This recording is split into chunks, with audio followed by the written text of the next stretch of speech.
सान्वी आणि अन्वी, मी आज ना नवीन गोष्ट सांगणार आहे बरं का. त्या गोष्टीचं नाव आहे सराव. आता तुम्हाला वाटेल सराव म्हणजे काय?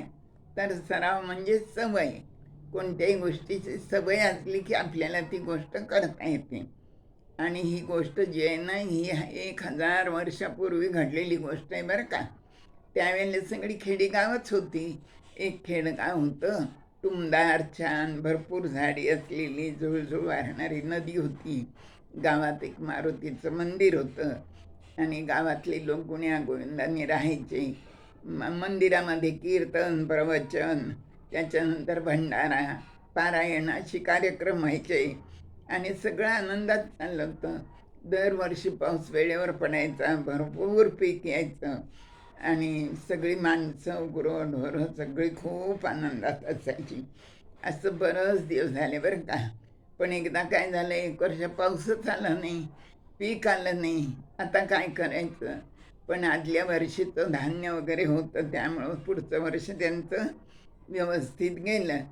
त्याच्या पुढच्या वर्षी पण पाऊस आला नाही आणि सगळे लोक आता चिंतेत पडले. गुराढोरांना चारा मिळेना, नदीचं पाणी आटलं, विहिरीचं पाणी आटलं, आता काय करायचं असे विचारात पडले होते. तेवढ्यात काय झालं, आकाशवाणी झाली आणि इंद्राने सांगितलं की मी 12 वर्ष पाऊस पडणार नाही आहे म्हणून. अरे बापरे, 12 वर्षे कशी काढायची बिना पावसाची, बिना पाण्याची? सगळ्या गावकऱ्यांना खूप मोठा प्रश्न पडला आणि काळजी वाटायला लागली बरं का.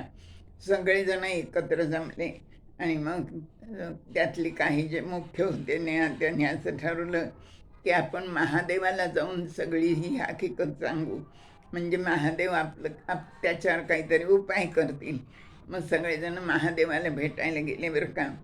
पण महादेवाला इंद्राने आधीच सांगून ठेवलं होतं की मी 12 वर्ष पाऊस पाडणार नाही म्हणून.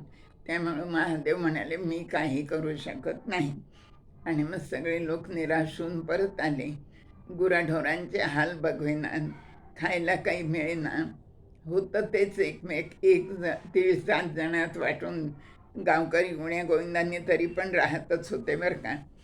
पण एक शेतकरी होता आणि तो काय करायचा, आपल्या शेतात जाऊन रोज काम करायचा. असं 1 वर्ष झालं, 2 वर्ष झालं.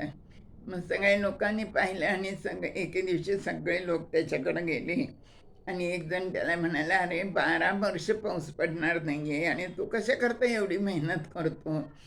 आणि बाकीचे लोक त्याला अगदी कुत्सितपणाने हसायला लागले बरं का. पण तो शेतकरी शहाणा होता बरं का. तो काय म्हणाला, 12 वर्ष पाऊस पडणार नाही हे मला पण माहिती आहे म्हणे, पण मी शेतात काम कशाकरता करतो की कामाचा सराव मला राहिला पाहिजे, सवय राहिली पाहिजे, त्यामुळं मी करतो. नाहीतर 12 वर्षांनंतर जेव्हा पाऊस पडेल तेव्हा मला कामाची सवयच राहणार नाही, ते कामच मला येता येणार नाही आणि मग कसं पीक येईल? तर तेवढ्यासाठी मी हा सराव म्हणून हे काम करतो. त्याचं हे उत्तर गावकऱ्यांना ऐकून पण पटलं आणि पार्वतीने त्याचं हे उत्तर ऐकलं बरं का. आणि मग ती पार्वती काय म्हणाली शंकराला, अहो 12 वर्ष तुम्ही जर डमरू नाही वाजवला तर तुम्ही डमरू वाजवायचं विसरूनच जाल ना. शंकरालाही तिचं म्हणणं पडलं आणि शंकराने डमरू वाजवायला सुरुवात केली आणि भरपूर पाऊस पडला आणि मग परत ते खेड्यातले लोक गुण्या गोविंदाने राहायला लागले.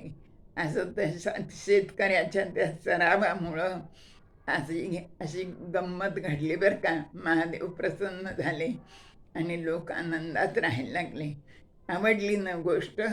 नवीन आहे गोष्ट, आवडण्यासारखीच आहे. तर सगळ्यांनी गोष्टी ऐका, चॅनल सबस्क्राईब करा, लाईक करा. धन्यवाद.